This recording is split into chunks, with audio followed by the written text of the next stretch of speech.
Hello, thanks for visiting my reading room. I'm Nancy, and tonight we are continuing in The Tower Treasure, Chapter 14, The Confession. Rocco's not around, Joe replied to Smuff. There's water in the sink in the back. Shall I call the fire department? No, I can manage this, Smuff declared. But where's a pail? Frank dashed into the back room and found a pail under the sink. He filled it with water and handed the pail to Smuff, who hurried to the yard. He doused the incinerator flames, which hissed and crackled, then died. Some people have no sense, Smuff commented. The idea of anyone starting a fire, then going off and leaving it. I'll bet that was Rocco's work. As for you boys, you had to call me. Didn't have the savvy to put out a simple fire. Good thing you were around, Frank observed, suppressing a smile. I'll say it was, Smuff agreed. And Chief Colleg is going to hear about this.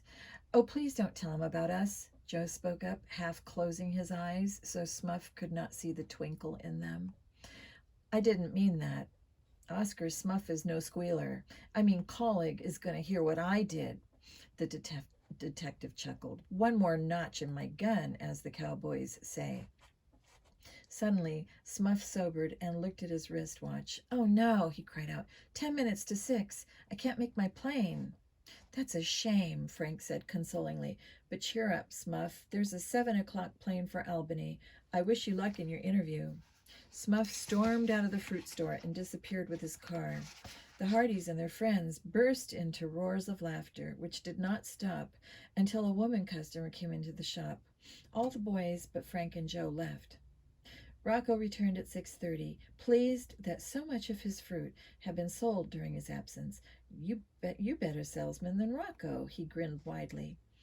The Hardys went home, well satisfied with their day's work. The 6 o'clock plane had left without Smuff.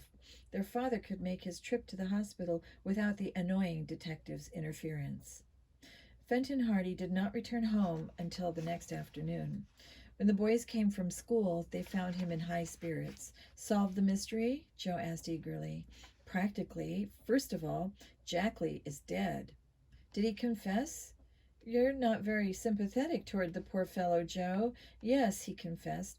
Unfortunately, Oscar Smuff didn't show up while Jackley was talking. Frank and Joe glanced at each other, and their father smiled quietly. I have an idea, he said, that you two sleuths know more about this Smuff business than you would care to tell. Well, anyhow, the Albany police and I had a clear field. I saw Jackley before he died and questioned him about the tower robbery. Did he admit to everything? Jackley said he came to Bayport with the intention of robbery. He stole a car, smashed it up, and took Chet's. Then he went to rob the ticket office. When he failed in that, he decided to hang around town for a few days. He hit upon Tower Mansion as his next effort. Jackley entered the library with gloves on, opened the safe, and took out the jewelry and securities. What did he do with the loot? That's what I'm coming to. It was not until Jackley knew he was at the point of death that he did confess to the Tower affair. Then he said, yes, I took the stuff, but I didn't dare try selling any of it right away, so I hid it. You can get all the stuff back easily. It's in the old tower. That was all he said. Jackley lost consciousness then and never regained it. When did Smuff get there? Joe asked eagerly. Not until after Jackley had gone into a coma, Mr. Hardy replied. We both sat by his bed, hoping the man would awaken, but he did die within an hour. Just where Jackley hid the loot in the old tower, he was never able to say. Does Smuff know what Jackley said? No. If the loot's hidden in the old Applegate Tower, we'll find it in no time, Frank exclaimed. Tower Mansion has 2 towers, the old and the new, Joe reminded him. We'll search the old tower first. The story seems likely enough, Mr. Hardy remarked. Jackley would gain nothing by lying around it on his deathbed. He probably became panicky after he committed the robbery and hid it in the old tower until he was able to get away safely. No doubt he decided to hide the stuff there and take a chance on coming back for it some time after the affair had blown over. Joe nodded. That was why Jackley couldn't be traced through the jewels and the buns. They were never disposed of. They've been lying in the old tower all this time. I tried to get him to tell me in just what part of the tower the loot was hidden," Mr. Hardy continued, "but he died before he could say anything more." "Too bad," said Frank, "but it shouldn't be hard to find the loot now that we have a general idea where it is. Probably Jackley didn't hide it very carefully. Since the old tower has been unoccupied for a long time, the stuff would be safe there from snoopers." Joe jumped up from his chair. "I think we ought to get busy and go search the old tower right away." "Oh, boy, maybe we can hand old Mr. Applegate his jewels and bonds this afternoon and clear Mr. Robinson. Let's go." "I'll leave it to you boys to make the search," said Mr. Hardy with a smile. "Then you can have the satisfaction of turning over the stolen property to Mr. Applegate. I guess you can get along without me in this case from now on." "We wouldn't have got very far if it hadn't been for you," Frank declared. "And I wouldn't have got very far if it hadn't been for you. So we're even." Mr. Hardy smiled broadly. "Well, good luck to you."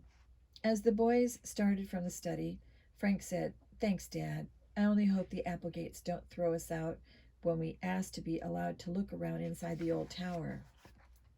"Just tell them," his father advised, "that you have a pretty good clue to where the bonds and jewels are hidden, and they'll let you search." Joe grinned. "Frank, we'll have that $1,000 reward before the day is over." The brothers raced from the house, confident that they were about to solve the tower treasure mystery. Chapter 15. The Tower Search. When the Hardy boys reached Tower Mansion at 4 o'clock, the door was opened by Herd Applegate himself. The tall, stooped gentleman peered at them through his thick-lensed glasses. In one hand he held a sheet of stamps. "Yes," he said, seemingly annoyed at being disturbed. "You remember us, don't you?" Frank asked politely. "We're Mr. Hardy's sons. Fenton Hardy, the detective." "Oh, yes. Well, what do you want?" "We'd like to look through the old tower, if you don't mind. We have a clue about the robbery." "What kind of clue?" "We have evidence that leads us to believe the jewels and bonds were hidden by the thief in the old tower." "Oh, you have evidence, have you?" The elderly man peered at the boys closely. "It's that radical Robinson. I'll warrant who gave it to you. He hid the stuff, and now he's suggesting where you might find it, just to clear himself." Frank and Joe had not considered the affair in this light, and they gazed at Mr. Applegate in consternation. At last Joe spoke up. "Mr. Robinson has nothing to do with this," he said. "The real thief was found. He said the loot was hidden in the old tower. If you will just let us take a look around, we'll find it for you." "Who was the real thief?" "We'd rather not tell you, sir, until we find the stolen property. Then we'll reveal the whole story." Mr. Applegate took off his glasses and wiped them with his handkerchief. He stared at the boys suspiciously for a few moments. Then he called out, "Adelia." From the dim interior of the hallway, a high feminine voice answered, "What do you want?" "Come here a minute." There was a rustle of skirts, and Adelia Applegate appeared. A faded blonde woman of thin features, she was dressed in a fashion of 15 years before, in which every color of the spectrum fought for supremacy. "What's the matter?" she demanded. "I can't sit down to do a bit of sewing without you interrupting me, Herd." "These boys want to look through the old tower." "What for? Up to some mischief?" Frank and Joe feared she would not give her consent. Frank said quietly, "We're doing some work for our dad, the detective, Fenton Hardy." "They think they can find the bonds and jewels in the tower," Herd Applegate explained. "Oh, they do they?" the woman said icily. "And what would the bonds and jewels be doing in the old tower?" "We have evidence that they were hidden there after the robbery," Frank told her. Miss Applegate viewed the boys with obvious suspicion.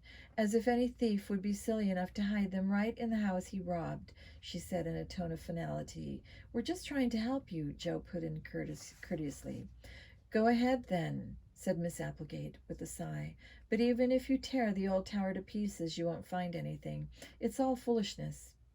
Frank and Joe followed Herd Applegate through the gloomy halls and corridors that led toward the old tower. He said he was inclined to share his sister's opinion that the boys' search would be in vain. We'll make a try at it anyway, Mr. Applegate," Frank said. "Don't ask me to help you. I've got a bad knee. Anyway, I just received some new stamps this afternoon. You interrupted me when I was sorting them. I must get back to my work." The man reached a corridor that was heavily covered with dust. It apparently had not been used for a long time and was bare and unfurnished. At the end was a heavy door. It was unlocked, and when Mr. Applegate opened it, the boys saw a square room. Almost in the center of it rose a flight of wooden stairs with a heavily ornamented balustrade. The stairway twisted and turned to a roof 5 floors above. Opening from each floor was a room. "There you are," Mr. Applegate announced. "Search all you want to, but you won't find anything. Of that I'm certain." With this parting remark, he turned and hobbled back along the corridor, the sheet of stamps still in his gnarled hand. The Hardy boys looked at each other. "Not very encouraging, is he?" Joe remarked. "He doesn't deserve to get his stuff back," Frank declared flatly, then shrugged. "Let's get up into the tower and start the search." Frank and Joe first examined the dusty stairs carefully for footprints, but none were to be seen. "That seems queer," Frank remarked. "If Jackley was here recently, you'd think his footprints would still show. Judging by this dust, there hasn't been anyone in the tower for at least a year." "Perhaps the dust collects more quickly than we think," Joe countered, "or the wind may get in here and blow it around." An inspection of the first floor of the old tower revealed that there was no place where the loot could have been hidden except under the stairs, but they found nothing there. The boys ascended to the next floor and entered the room to the left of the stairwell. It was as drab and bare as the one they had just left. Here again, the dust lay thick, and the murky windows were almost obscured with cobwebs. There was an atmosphere of age and decay about the entire place, as if it had been abandoned for years. "Nothing here," said Frank, after a quick glance around. "On we go." They made their way up to the next floor. After searching this room and under the stairway, they had to admit defeat. The floor above was a duplicate of the first and second. It was bare and cheerless, deep in dust. There was not the slightest sign of a hiding place, or any indication that another human being had been in the tower for a long time. "Doesn't look very promising, Joe. Still, Jackley may have gone right to the top of the tower." The search continued without success until the boys reached the roof. Here, a trap door, which swung inward, led to the top of the tower. Frank unlatched it and pulled on the door. It did not budge. "I'll help you," Joe offered. Together, the brothers yanked on the stubborn trap door of the old tower. Suddenly, it gave way completely, causing both boys to lose their balance. Frank fell backward down the stairway. "Joe!" with a cry, toppled over the railing into space. Frank grabbed a spindle of the balustrade and kept himself from sliding farther down the steps. He had seen Joe's plunge and expected the next moment to hear a sickening thud on the floor 5 stories below. "Joe!" he murmured as he pulled himself upright. "Oh, Joe!" To Frank's amazement, he heard no thud and now looked over the balustrade. His brother was not lying unconscious at the bottom of the tower. Instead, he was clinging to 2 spindles on the stairwell, on the floor below. Frank, heaving a tremendous sigh of relief, ran down and helped pull him to safety of the steps. Both boys sat down to catch their breaths and recover from their falls. Finally, Joe said, "Thanks. For a second, I sure thought I was going to end my career as a detective right here." "I guess you could also thank our gym teacher for the tricks he taught you on the bars," Frank remarked. "You must have grabbed those spindles with flash camera speed." Presently, the boys turned their eyes upward. An expression halfway between a grin and a worried frown crossed their faces. "Mr. Applegate," Joe remarked, "isn't going to like hearing we ruined his trap door." "No, let's see if we can put it back in place." The boys climbed the stairs and examined the damage. They found that the hinges had pulled away from rotted wood. A new piece would have to be put in to hold the door in place. "Before we go downstairs," said Joe, "let's look out on the roof. We thought maybe the loot was hidden there, remember?" Frank and Joe climbed outside to a narrow railing walk that ran around the 4 sides of the square tower. There was nothing on it. Our only reward for all this work is a good view of Bayport, Frank remarked ruefully. Below lay the bustling little city, and to the east was Barmet Bay, its waters sparkling in the late afternoon. Dad was fooled by Jackley, I guess, Frank said slowly. There hasn't been anyone in this tower for years. The boys gazed moodily over the city, then down at the grounds of Tower Mansion. The many roofs of the house itself were far below, and directly across them rose the heavy bulk of the new tower. Do you think Jackley might have meant the new tower? Joe exclaimed suddenly. Dad said he specified the old one, but he may have been mistaken. Even the new one looks old. Let's ask Mr. Applegate if we may search the new tower, too. It's worth trying anyway, but I'm afraid when we tell him about the trap door, he'll say no. The brothers went down through the opening. They lifted the door into place, latched it, and then wedged Frank's small pocket notebook into the damaged side. The door held, but Frank and Joe knew that wind or rain could easily dislodge it. The boys hurried down the steps and through the corridor to the main part of the house. Adelia Applegate popped her head out of a doorway. "Where's the loot?" she asked. "We didn't find any," Frank admitted. The woman sniffed. "I told you so. Such a waste of time." "We think now," Joe spoke up, "that the stolen property is probably hidden in the new tower." "In the new tower?" Miss Applegate cried out. "Absurd. I suppose you'll want to go poking through there now." "If it wouldn't be too much trouble." "It would be too much trouble, indeed," she shrilled. "I shan't have boys rummaging through my house on a wild goose chase like this. You'd better leave at once and forget all this nonsense." Her voice had attracted the attention of Hurd Applegate, who came hobbling out of his study. "Now what's the matter?" he demanded. His sister told him, and suddenly his face creased in a triumphant smile. "Aha! So you didn't find anything after all. You thought you'd clear Robinson, but you haven't done it." "Not yet," Frank answered. "These boys have the audacity," Miss Applegate broke in, "to want to go looking through the new tower." Hurd Applegate stared at the boys. "Well, they can't do it," he snapped. "Are you boys trying to make a fool of me?" he asked, shaking a fist at them. Frank and Joe exchanged glances and nodded at each other. They would have to reveal their reason for thinking the loot was in the new tower. "Mr. Applegate," Frank began, "the information about where your stolen stuff is hidden came from the man who took the jewels and the bonds, and it wasn't Mr. Robinson." "What? You mean it was someone else? Has he been caught?" "He was captured, but he's dead now." "Dead? What happened?" Hurd Applegate asked in excitement. "His name was Red Jackley, and he was a notorious criminal. Dad got on his trail, and Jackley tried to escape on a railroad handcar. It smashed up, and he was fatally injured," Frank explained. "Where did you get your information, then?" Mr. Applegate asked. Frank told the whole story, ending with, "We thought Jackley might have made a mistake, and that it's the new tower where he hid the loot." Hurd Applegate rubbed his chin meditatively. It was evident that he was impressed by the boy's story. "So this fellow Jackley confessed to the robbery, eh?" "He admitted everything. He had once worked around here and knew the Bayport area well. He had been hanging around the city for several days before the robbery." "Well," Applegate said slowly, "if he said he hid the stuff in the old tower and it's not there, it must be in the new tower, as you say." "Will you let us search it?" Joe asked eagerly. "Yes, and I'll help. I'm just as eager to find the jewels and bonds as you are. Come on, boys."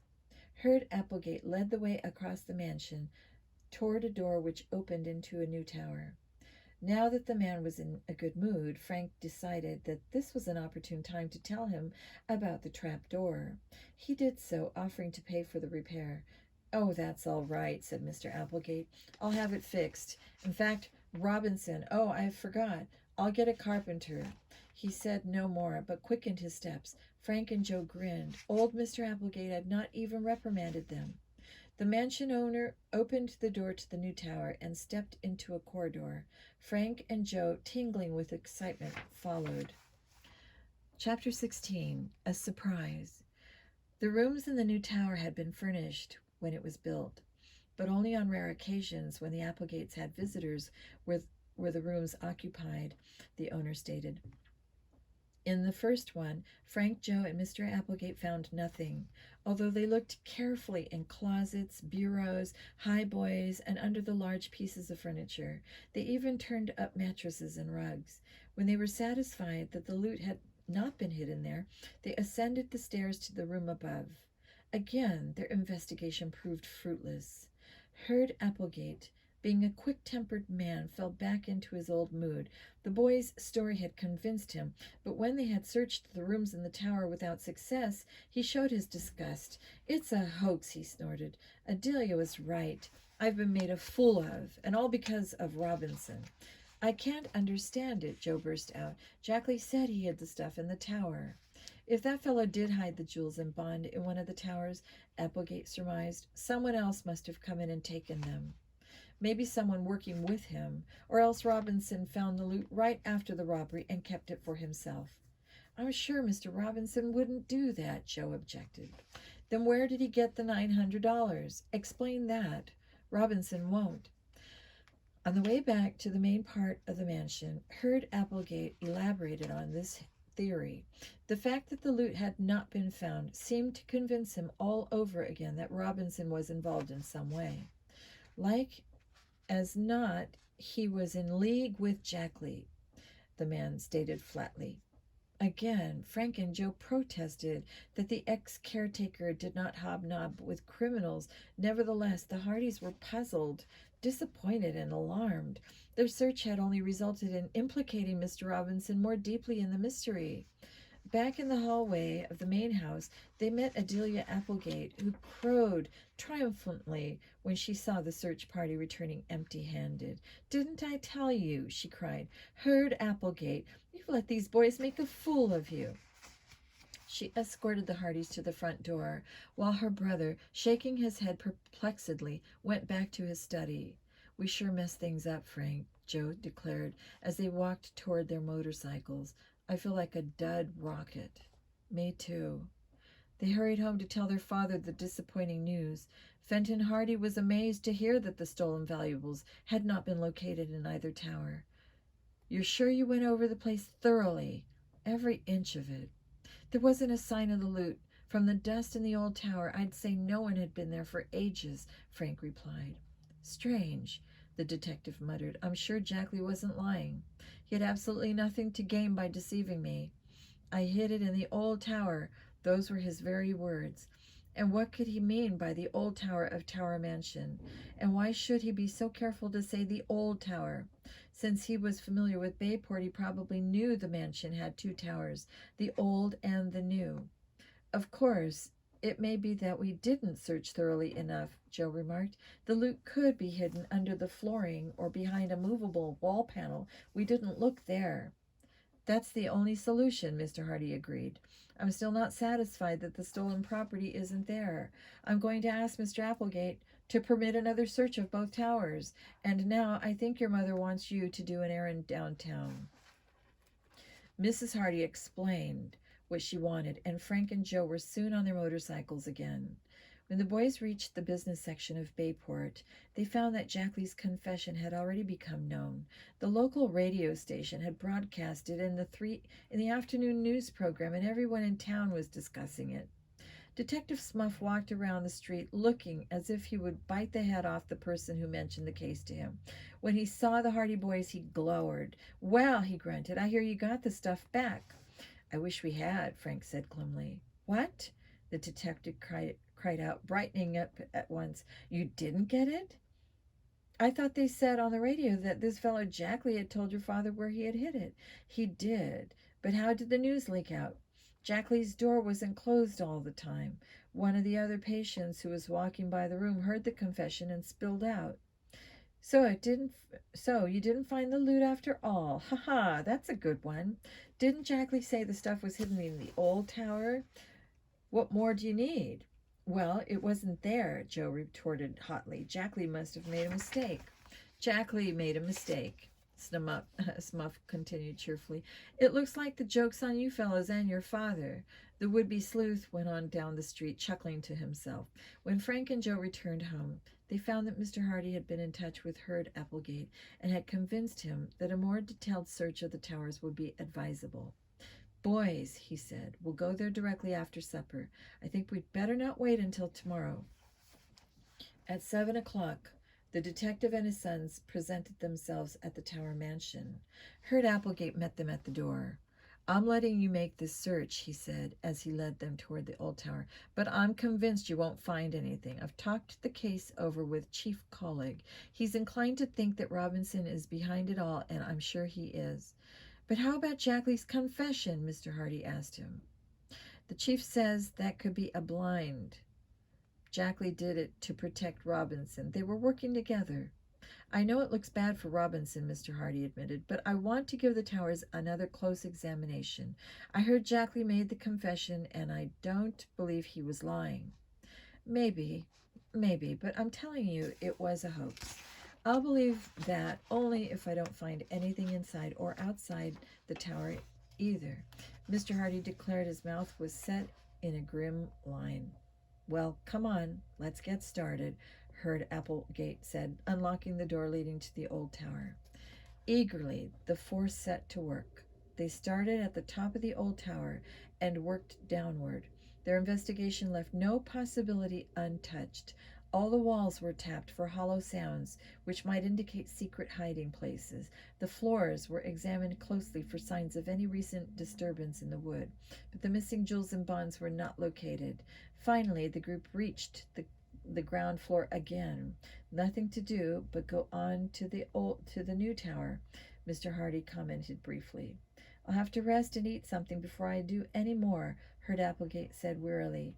He led the way to the dining room, where sandwiches and milk had been set out. "Help yourselves," he invited. He himself took only crackers and milk when they all sat down. After the brief stop for refreshment, the Hardys and the mansion owner turned their attention to the new tower. Again they searched carefully. Walls and partitions were tapped, and floors were sounded. Every bit of furniture was minutely examined. Not an inch of space escaped the scrutiny of the detective and his helpers. As the search drew to a close, and the loot still had not been found, Mr. Hardy remarked, "It certainly looks as if the stolen property was never hidden here by Jackley. And furthermore, there's no evidence that if he did hide it here, anyone came in to take it away." "You mean," said Frank, "it's proof that Mr. Robinson did not come in here?" "Exactly. Maybe not," Mr. Applegate conceded, "but it still doesn't prove he wasn't in cahoots with the thief." "I'm not going to give up this search yet," Mr. Hardy said determinedly. "Perhaps the loot was hidden somewhere outside the old tower." He explained that it would be difficult to examine the ground properly at night. "With your permission, Mr. Applegate, my sons and I will return at sunrise tomorrow morning and start work again." As the owner reluctantly nodded his assent, Mr. Hardy turned to Frank and Joe and smiled. "We ought to be able to prove our point before school time." The boys, who had had no time to prepare any homework, reminded their father that a note from him to the principal would be a great help. The detective smiled, and as soon as they reached home, he wrote out one, then said good night. Frank and Joe felt as if their eyes had hardly closed when they opened them again to see their father standing beside their beds. "Time to get up if you want to be on that search," he announced. The boys blinked sleepily. They sprang out of bed. Showers awakened them fully, and they dressed quickly. Mrs. Hardy was in the kitchen when they entered in, and breakfast was ready. The sun was just rising over a distant hill. "Everything's hot this morning," Mrs. Hardy said. "It's chilly outside." The menu included hot applesauce, oatmeal, poached eggs on toast, and cocoa. Breakfast was eaten almost in silence to avoid any delay, and within 20 minutes the three Hardy sleuths were on their way. "I see you put spades in the car, Dad," Frank remarked. "I take it we're going to do some digging." "Yes, if we don't locate the loot hidden above ground someplace." When the Hardys reached Tower Mansion, they instituted their hunt without notifying the Applegates, who, they were sure, were still asleep. Everything in the vicinity of both towers was scrutinized. Boulders were overturned, the space under the summer house examined by flashlight, every stone in the masonry tested to see if it could be dislodged. Not a clue turned up. I guess we dig, Frank stated finally. He chose a bed of perennial bushes at the foot of the old tower where there had been some recent planting, and pushed one of the spades in deep with his foot. The tool hit an obstruction. Excitedly, Frank shoveled away the dirt around the spot. In half a minute, he gave a cry of delight. A chest! I've found a burial chest. Chapter 17, An Unexpected Find. Throwing out the dirt in great spadefuls, Frank uncovered the chest completely. It was about 2 feet long, 6 inches wide, and a foot deep. The treasure! Joe cried out, running up. Mr. Hardy was at his son's heels and looked in amazement at Frank's discovery. The boy lifted the chest out of the hole and instantly began to raise the lid, on which there was no lock. Everyone held his breath. Had the Hardys really uncovered the jewels and securities stolen from the Applegates? Frank flung back the lid. The 3 sleuths stared at the contents. They had never been more surprised in their lives. Finally, Joe found his voice. Nothing but a lot of flower bulbs. The first shock of disappointment over, the detective and his sons burst into laughter. The contents of the chest were such a far cry from what they had expected that now the situation seemed ridiculous. Well, one thing is sure, said Frank. Red Jackley never buried this chest. I wonder who did. I can answer that, a voice behind them replied, and the Hardys turned to see Herd Applegate, clad in bathrobe and slippers, walking toward them. Good morning, Mr. Applegate, the boys chorused, and their father added, You see, we're on the job. For a couple of moments we thought we had found your stolen property. Herd Applegate's face took on a stern look.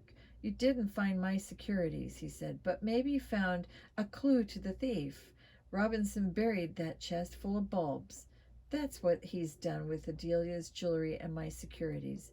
He's buried them someplace, but I'd be willing to bet anything it wasn't on the grounds here. Frank, realizing the man was not in a good humor this morning, tried to steer the conversation away from the stolen valuables. Mr. Applegate, he said, why did Mr. Robinson bury these flower bulbs here? The owner of Tower Mansion gave a little snort. That man's nutty about unusual flowers he sent to Europe for these bulbs. They have to be kept in a cool, dark place for several months, so he decided to bury them. He's always doing something queer like that. Why do you know what he tried to get me to do? Put up a greenhouse here on the property so he could raise all kinds of rare flowers. That sounds like a swell hobby, Joe spoke up. Swell nothing, Mr. Applegate replied. I guess you don't know how much greenhouses cost. And besides, growing rare flowers takes a lot of time. Robinson had enough to do without fiddling around with making great big daisies out of little wild ones, or turning cowslips into orchids. Frank whistled. If Mr. Robinson can do that, he's a genius. Genius? That's a joke, said Mr. Applegate.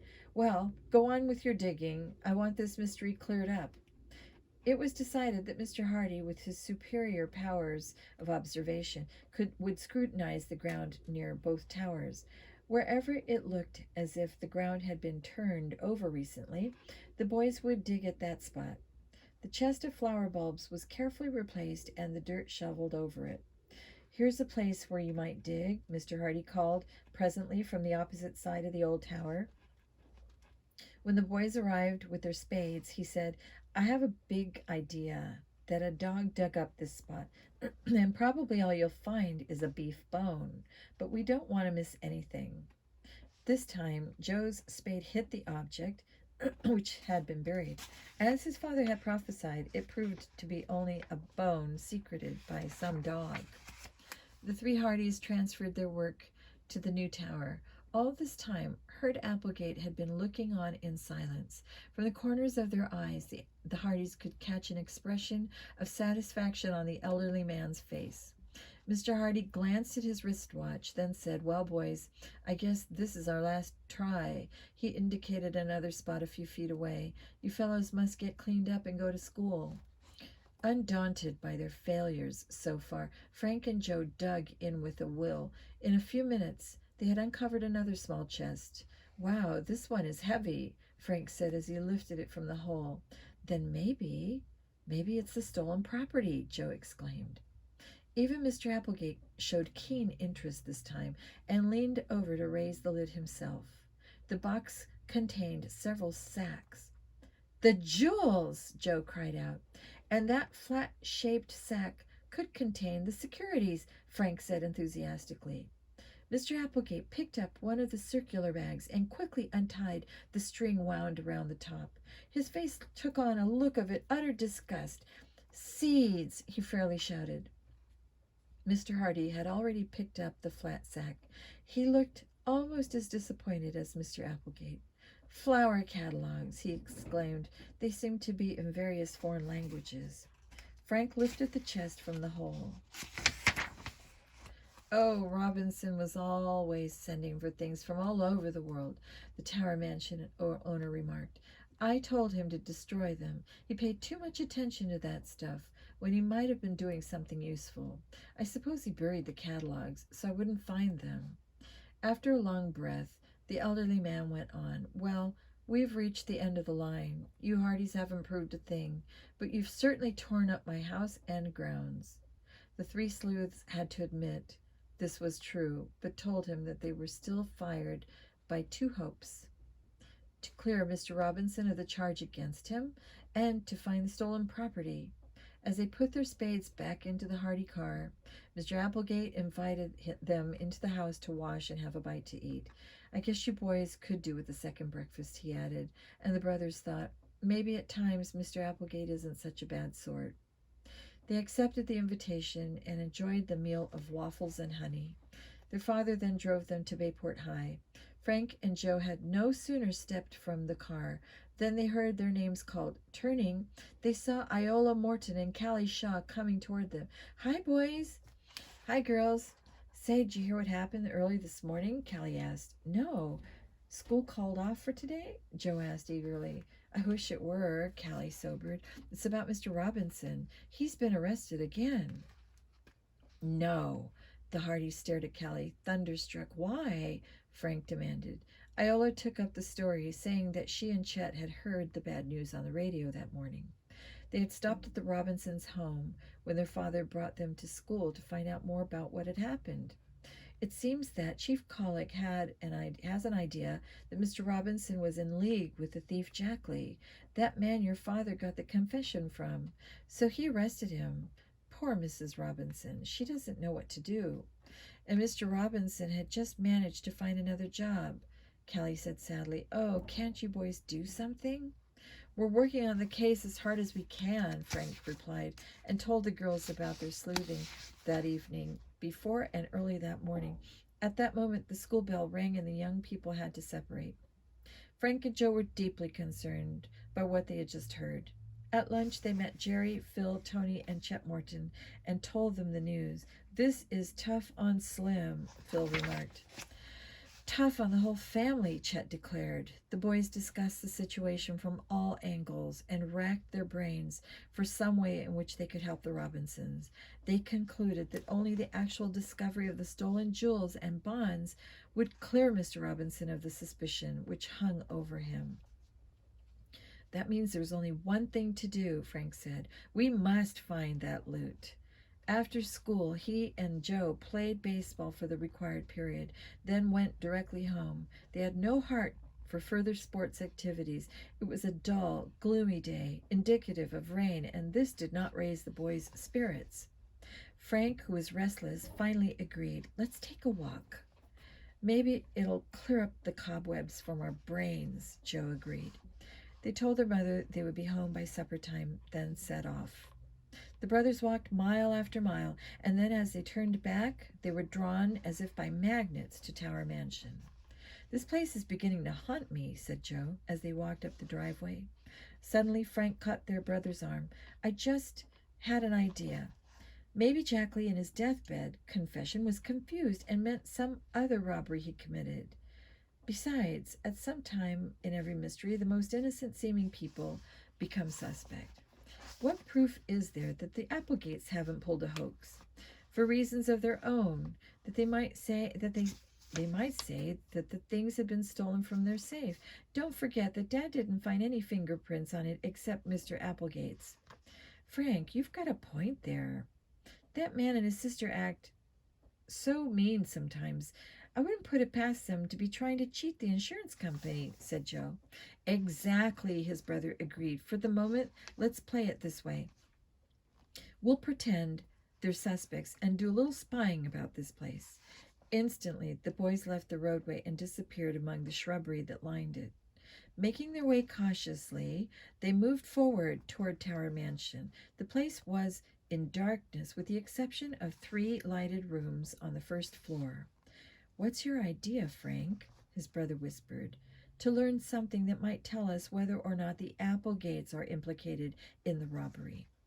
Yes, maybe we'll get a clue if we keep our eyes and ears open. The boys walked forward in silence. They approached the mansion from the end where the old tower stood. Somewhere not far from them, they suddenly heard footsteps on the gravel walk.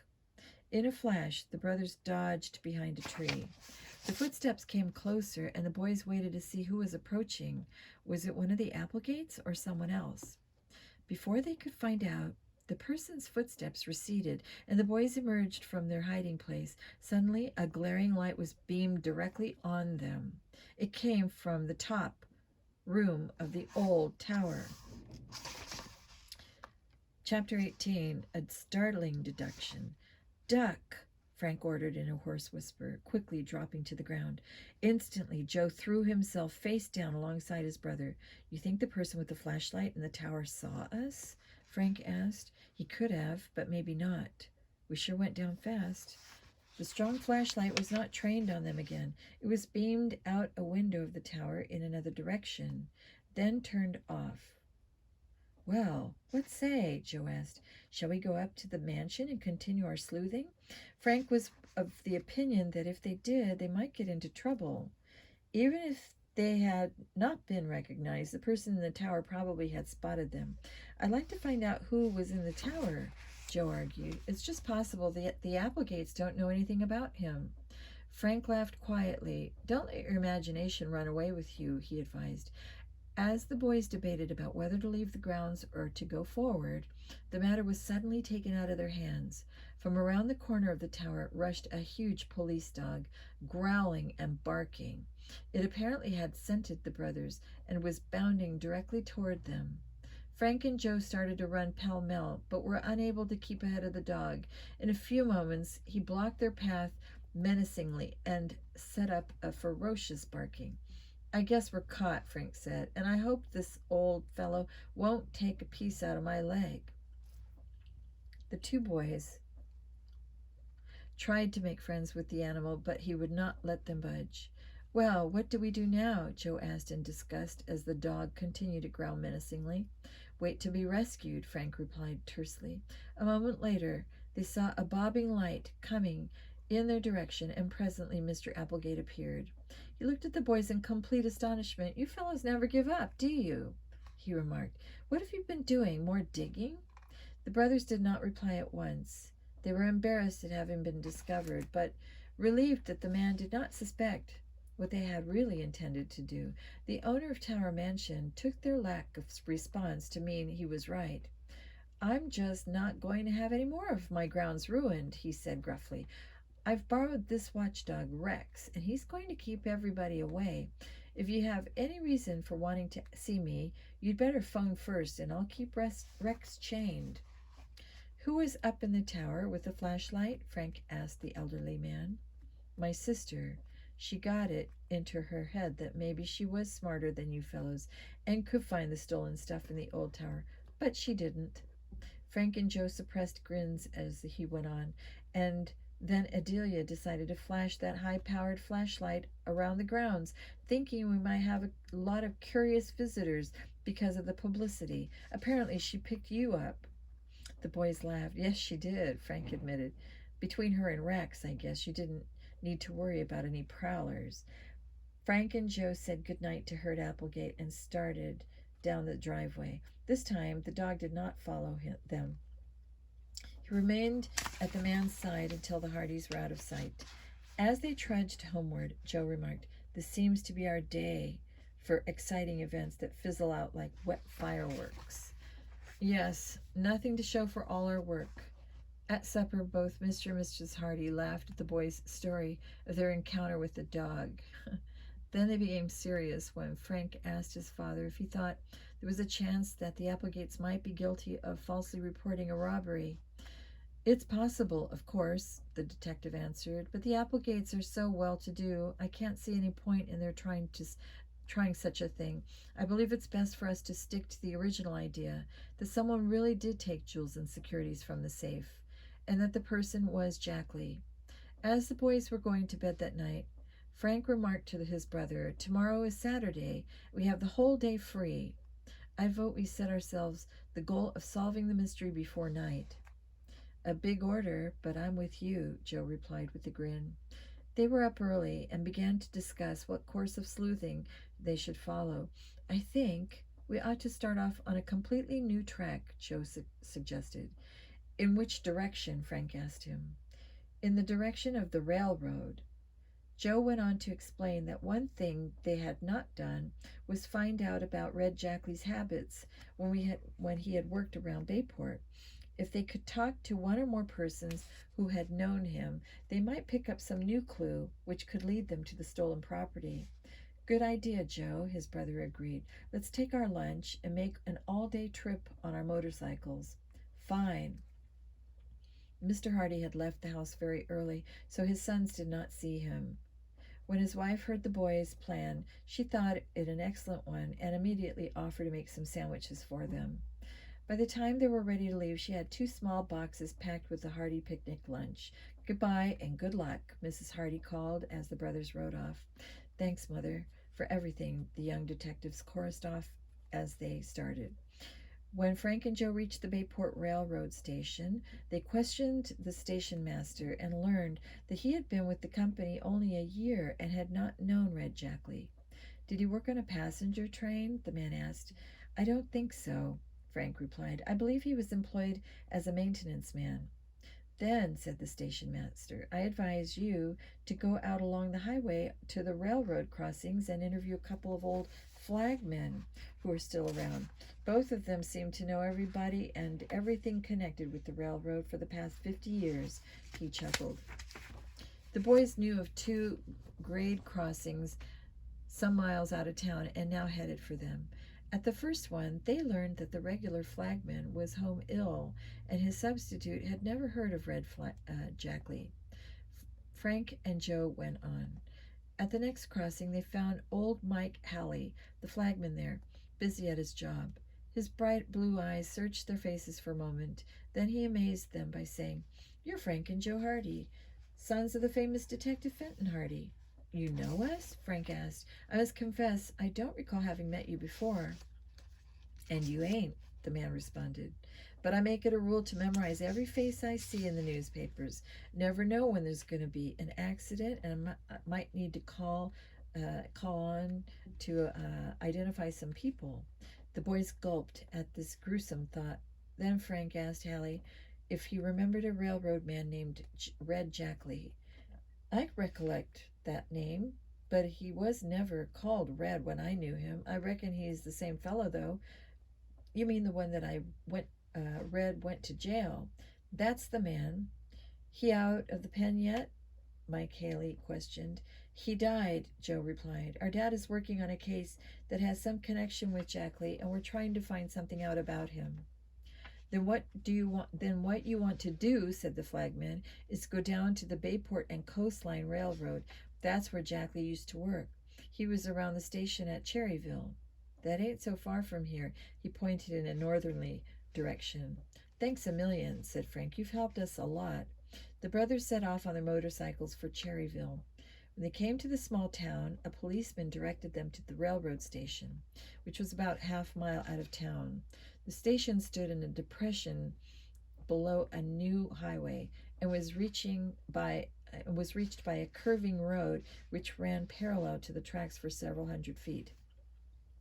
The building itself was small, square, and very much in need of paint. A few nearby framed buildings were in a bad state of disrepair. An old wooden water tank, about 70 yards from one side of the station house, sagged precariously. At the same distance, on the other side, rose another water tank. This one, painted red, was of metal and in much better condition. Frank and Joe parked their motorcycles and went into the station. A man in his shirt sleeves and wearing a green visor was bustling about behind the ticket window. "Are you the station master?" Frank called to him. The man came forward. "I'm Jake, station master and ticket seller and baggage slinger and express handler and mail carrier and janitor and even rice thrower. You name it. I'm your man." The boys burst into laughter, and then Joe said, "If there's anybody here who can tell us what we need to know, I'm sure it's you. But first, what do you mean you're a rice thrower?" The station agent guffed. "Well, it don't happen often, but when a bride and groom comes down here to take a train, I just go out and grab some of the rice and throw it along with everybody else. I reckon it'll make 'em happy. I want to be part of the proceedings." Again the Hardys roared with laughter. Then Frank inquired if the man had known Red Jackley. "I sure did," Jake replied. "Funny kind of fellow. Work like mad one minute, then loaf on the job the next. One thing about him, he never wanted nobody to give him any orders." "Did you know that he died recently?" Frank asked. "No, I didn't," the station master answered. "I'm real sorry to hear that. Jackley wasn't a bad sort when I knew him. Just got to keep in the wrong kind of company, I guess." "Can you tell us any particular characteristics he had?" Frank questioned. Jake scratched his head above his visor.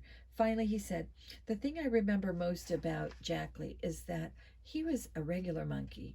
He was nimble as could be, racing up and down freight car ladders." At that moment they heard a train whistle, and the man said hurriedly, "Got to leave you now, boys. Come back some other time when I ain't so busy. Got to meet this train." The Hardys left him, and Frank suggested, "Let's eat our lunch and then come back." They found a little grove of trees beside the railroad tracks and propped their motorcycles against a large tree. "I'm starved," said Frank, seating himself under the tree and opening his lunchbox. "Boy, this is good," Joe exclaimed a moment later as he bit hungrily into a thick roast beef sandwich. "If Jackley had only stayed with the railroad company," Frank observed as he munched a deviled egg, it would have been better for everyone. "He sure caused a lot of trouble before he died," Joe agreed. "And he caused a lot more since, the way things have gone, for the Robinsons especially." The boys gazed reflectively down the tracks, gleaming in the sun. The rails stretched far into the distance. Only a few hundred feet from the place where they were seated, the Hardys could see both water tanks, the dilapidated, weather-beaten wooden one, with some of the rungs missing from the ladder that led up its side, and the squat metal tank perched on spindly legs. Frank took a bite of a sandwich and chewed it thoughtfully. The sight of the two water towers had given him an idea, but at first it seemed to him too absurd for consideration. He was wondering whether or not he should mention it to his brother. Then he noticed that Joe too was gazing intently down the tracks at the tanks. Joe raised a cookie to his lips absently, attempted a bite, and missed the cookie altogether. Still, he continued gazing fixedly in the same direction. Finally, Joe turned and looked at his brother. Both knew what they were thinking, the identical thing. "Two water towers," Frank said in a low but excited tone. "An old one and a newer one," Joe murmured. "And Jackley said he hid the stuff in the old tower. He was a railroad man." "Why not?" Joe shouted, springing to his feet. "Why couldn't it have been this old water tower he meant? He used to work around here. After all, he didn't say the old tower of Tower Mansion. He just said old tower." "Frank, I believe we've stumbled on a terrific clue," Joe said jubilantly.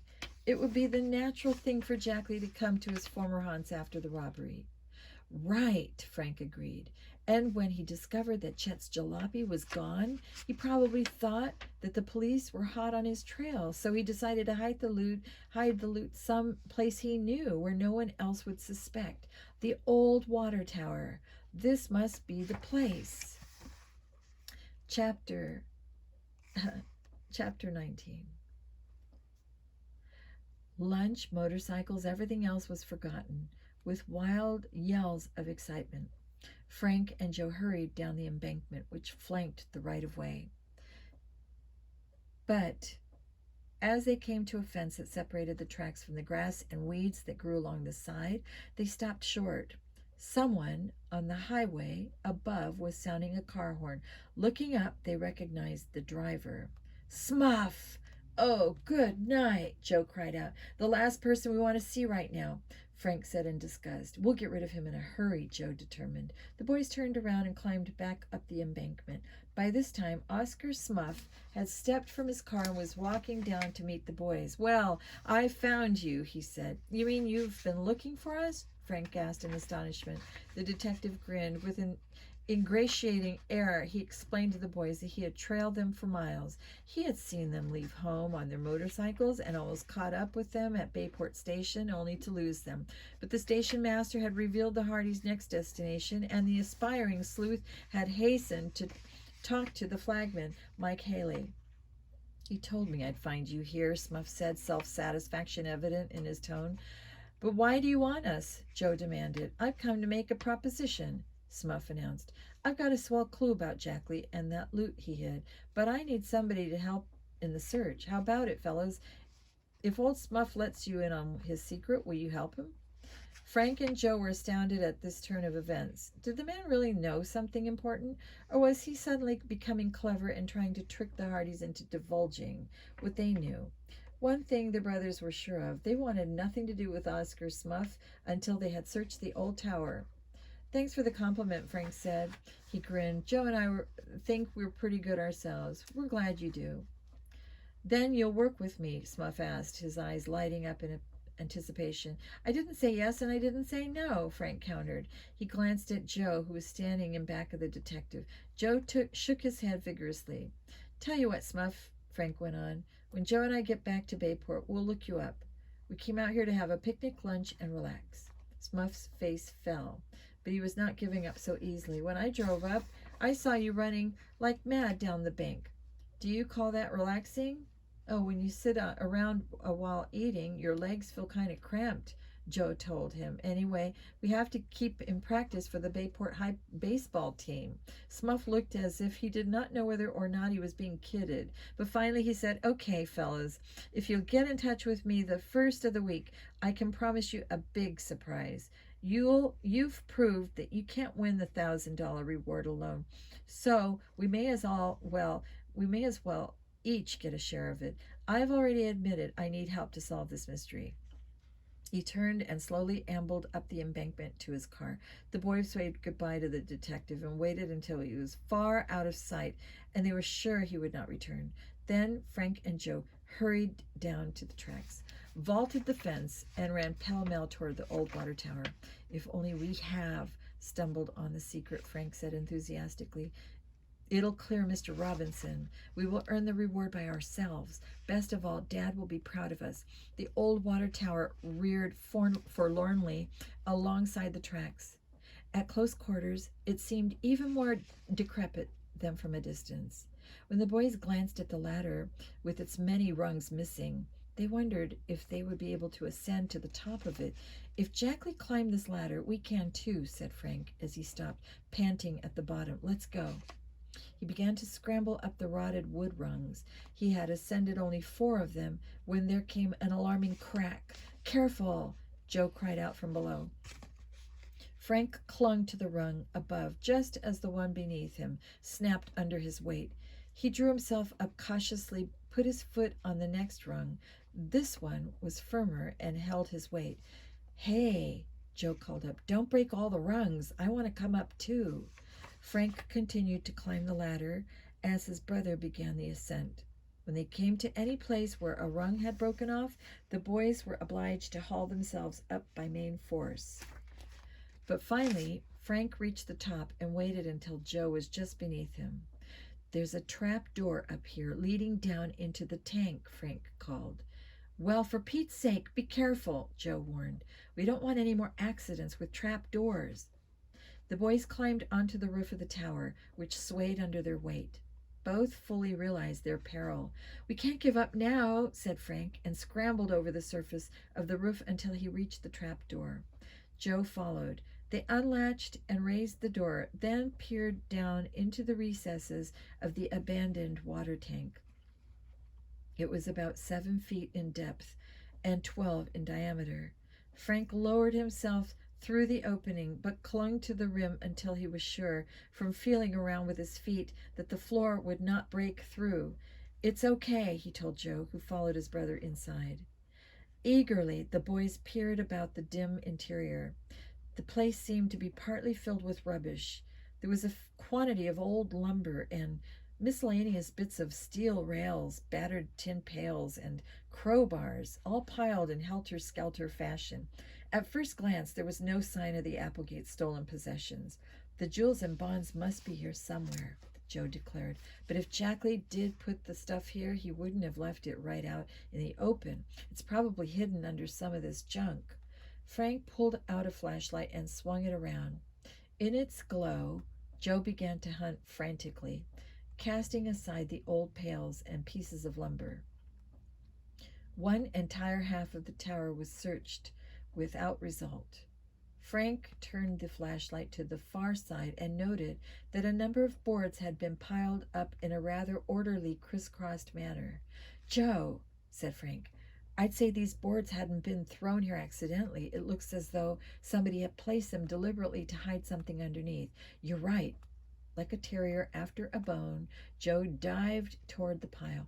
Hastily, he pulled away the boards. Revealed in the neat little hiding place lay a bag. It was an ordinary gunny sack, but as Joe dragged it out, he felt sure that the search for the Applegate property had come to an end. "This must be it," he exulted. "The tower, treasure." Frank smothered a whoop of joy.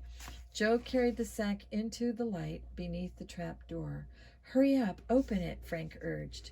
With trembling fingers, Joe began to untie the cord around the sack. There were many knots, and as Joe worked at them, Frank fidgeted nervously. "Let me try," he said impatiently. At last, with both Hardys working on the stubborn knots, the cord was untied and the bag gaped open.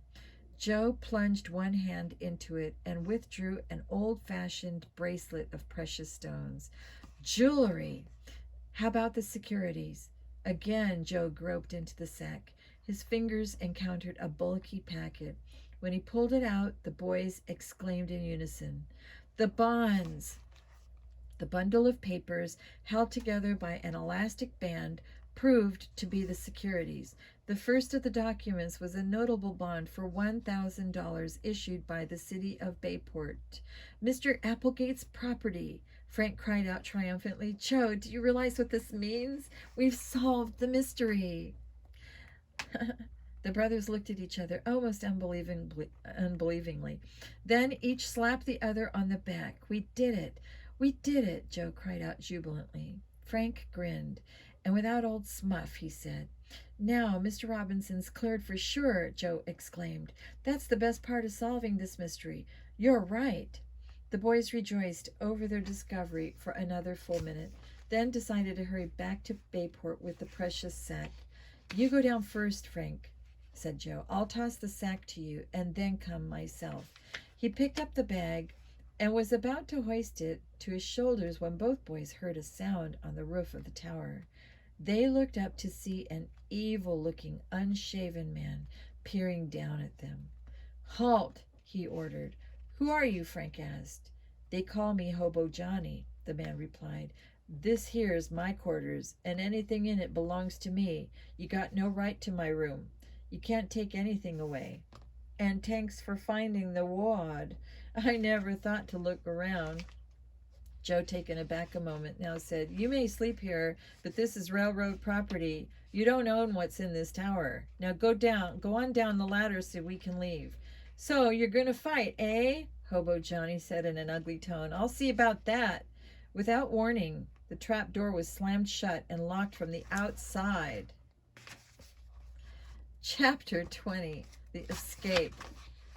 "Let us out of here," Frank shouted at Hobo Johnny. "You can't get away with this," Joe yelled. The man on the water tower roof gave a loud guffaw. "You think I ain't got no brains? Well, I got enough to know when I'm well off. I ain't in no hurry to collect that treasure you found in the tower. A few days from now, we will all be right for me to sell it. I'm sorry, I have something in my eye. Please forgive me. A few days from now will be all right for me to sell it." "A few days from now," Joe exclaimed, horrified. "By that time we'll be suffocated or die of starvation." Frank put an arm around his impulsive brother's shoulder. In a low tone, he said, "We won't do either, Joe. I don't think it's going to be too hard to get out of here. If not by the trapdoor, we'll hack our way out through one side of the tank." Joe calmed down, and both boys became silent. This seemed to worry Hobo Johnny, who called down, "What are you boys up to?" No answer. "Okay, I'm leaving you now, but I'll be back for that treasure. Don't try any funny stuff or you'll get hurt." The man on the roof waited a few moments for an answer. Receiving none, he shuffled across the tower to the ladder. "I hope he doesn't break all the rungs," said Joe worriedly. "We won't be able to get down." Again, Frank patted his brother on the shoulder. "I noticed an iron pipe running from the top of this tower to the bottom," he said. "If necessary, we can slide down the pipe." "How long do you think we should wait before trying to break out of here?" Joe asked. Before replying, Frank pondered the situation. Not knowing anything about Hobo Johnny's habits, he wondered how far away from the tower the man would go. If not far, the boys might find him waiting below and a tough person to handle. Finally, Frank decided that since the tramp had said he would return in an hour, he must be planning to go some distance away, perhaps to get a couple of his hobo friends to come back and help him. "I'd say that if we leave in 15 minutes, we'll be safe," was Frank's conclusion. Every second seemed like an hour, but finally, when the 15 minutes was up, the boys lifted a plank and tried to push up the trap door. It would not budge. "Where do we try next?" Joe questioned. Frank was examining the seams around the trapdoor with the flashlight. Presently, he pointed out a section where the wood looked completely dried out. "It shouldn't be too hard to ram a hole through here," Joe said. "Then you can boost me up and so I can reach through and turn the handle on the lock." Joe picked up a crowbar and jabbed the sharp edge between the edge of the trapdoor and the board next to it. There was a splintering sound. He gave the tool another tremendous push. The seam widened. Now he and Frank together wedged the edge of the crowbar up through the opening. In a few moments they had sprung the two boards far enough apart so that Frank, by standing on Joe's shoulders, could reach his arm through the opening. He found the handle which locked the trap door and turned it. Joe pushed up the door with the plank. The boys were free. Frank pulled himself up through the opening and hurried to the edge of the roof. He looked all around below. Hobo Johnny was not in sight. In fact, there was no one to be seen anywhere. "Clear field ahead," he announced. Now the boys began to carry out their original intention of removing the stolen property from the old water tower. Frank went back to the trap door, and Joe handed up the sack, then joined his brother on the roof. The older boy went down the ladder quickly, and his brother tossed the treasure to him. Joe lost no time in following. "We better get out of here in a hurry," Frank advised, and the boys sprinted to their motorcycles. "Let's divide this stuff. It'll be easier to carry," Frank suggested. He opened the sacks and handed Joe the bundle of securities which the boy jammed into his pocket. Frank stuffed the sack containing the jewelry into his own side pocket. Then they hopped onto their motorcycles, stepped on the starters, and roared down the road toward Bayport. It was not until they were several miles from the old water tower that the Hardys relaxed. Grins spread over their faces. I don't know who's going to be the most surprised, Hurd or Adelia Applegate or Chief Colleague, or I have another guess. Dad, said Frank. I guess you're right, Joe agreed. And the most disappointed person is going to be one Oscar Smuff.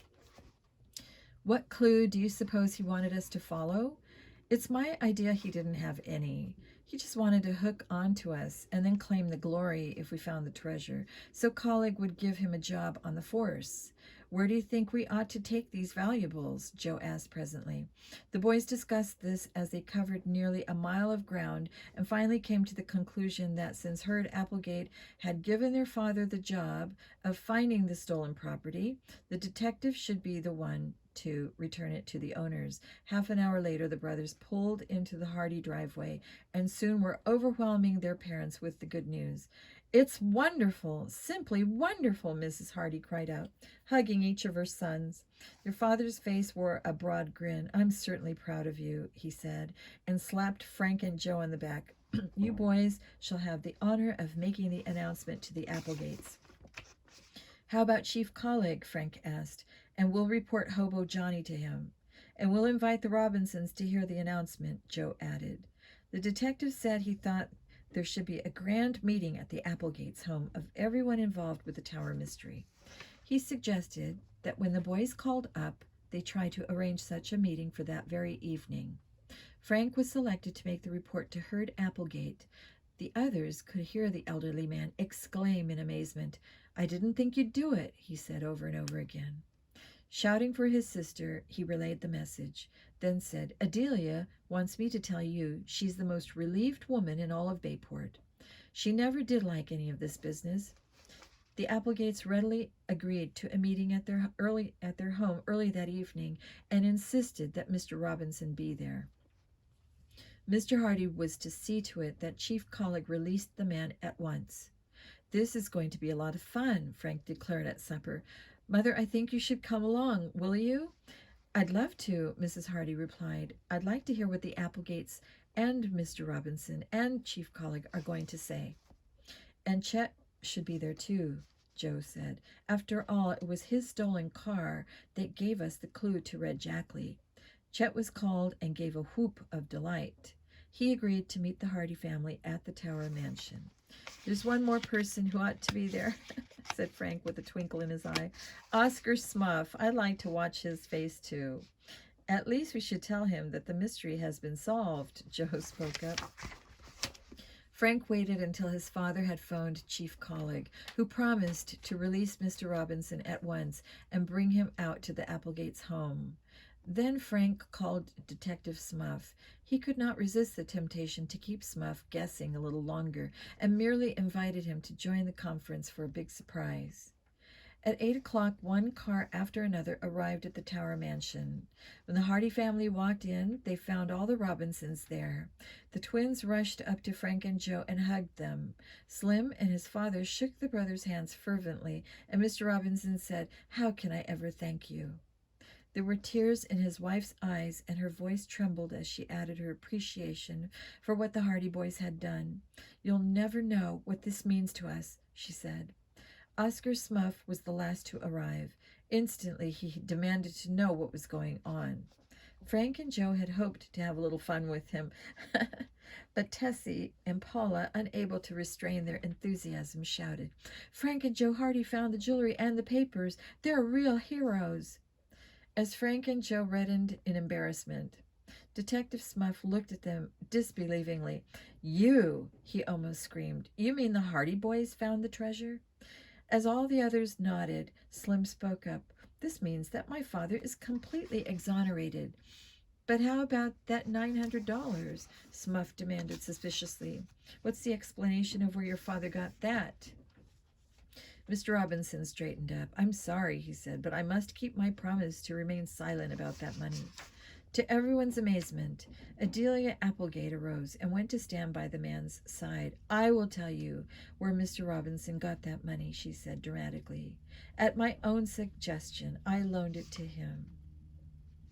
You, her brother shouted disbelievingly. Yes, this was one time when I didn't ask your advice because I knew you wouldn't agree. I knew Robinson needed the money, and I really forced him to borrow it, but made him promise to tell no one where he got it. Then when the robbery took place, I didn't know what to think. I was sick over the whole affair, and I'm very, very glad everything's cleared up. Miss Applegate's announcement astounded her listeners. Robinson stood up, shook her hand, and said in a shaky voice, Thank you, Miss Adelia. Herd Applegate cleared his throat and said, "I'd like to make an announcement. Will you all please sit down?" After everyone had taken seats in the large living room of the mansion, the owner went on. "My sister Adelia and I have been talking things over. This whole robbery business has taught us a great lesson. In the future, we're not going to be so standoffish from the residents of Bayport. We're going to dedicate part of our grounds, the part with the pond, as a picnic and swimming spot for the townspeople." "Super!" exclaimed Chet and Mrs. Hardy, "and I know everyone will appreciate that." "I haven't finished," Herd Applegate went on. "I want to make a public apology to Mr. Robinson. Adelia and I are extremely sorry for all the trouble we've caused him. Robinson, if you will come back and work for us, we promise to treat you like the gentleman you are. We will increase your salary, and we have decided to build that greenhouse you want. You'll have free rein to raise all the rare flowers you wish to." There was a gasp from everyone in the room. All eyes were turned on Mr. Robinson. Slowly he arose from his chair, walked over to Mr. Applegate, and shook his hand. "No hard feelings," he said. "I'll be happy to have my old position back, and with the new greenhouse, I'm sure I'll win a lot of blue ribbons for you, Miss Adelia." And as he returned to his chair, Mr. Applegate said, "There is just one more item of business. The reward. The $1,000 reward goes to Frank and Joe Hardy, who solved the mystery of the tower treasure." $1,000! exclaimed Detective Smuff. "Dollars, Mr. Smuff, dollars." Adelia Applegate corrected him severely. "No slang, please. Not in Tower Mansion." 1,000 iron men, Smuff continued, unheeding. 1,000 round, fat, juicy smackers for 2 high school boys and a real detective like me. The thought was too much for him. He dropped his head in his hands and groaned out loud. Frank and Joe did not dare look at each other. They were finding it difficult to restrain their laughter. "Yes, $1,000, Herd Applegate went on. 500 to each boy." He took the 2 checks from a pocket and handed one each to Frank and Joe, who accepted them with thanks. Mr. Applegate now invited his guests into the dining room for sandwiches, cake, and cold drinks. As Frank and Joe ate, they were congratulated over and over by the others in the room. They accepted it all with a grin, but secretly each boy had a little feeling of sadness that the case had ended. They hoped another mystery would soon come their way, and one did, at the house on the cliff. Later on, the way home, Mr. Hardy asked his sons, "What are you fellows going to do with all that money?" Frank had an instant answer. "Put most of it in the bank." And Joe added, Frank and I, for some time, have wanted to build a crime lab on the 2nd floor of our barn. Now can we do it, Dad? Is it all right?" The detective smiled and nodded. "An excellent idea." And that is the end of The Tower Treasure. Hope you enjoyed that. Good night.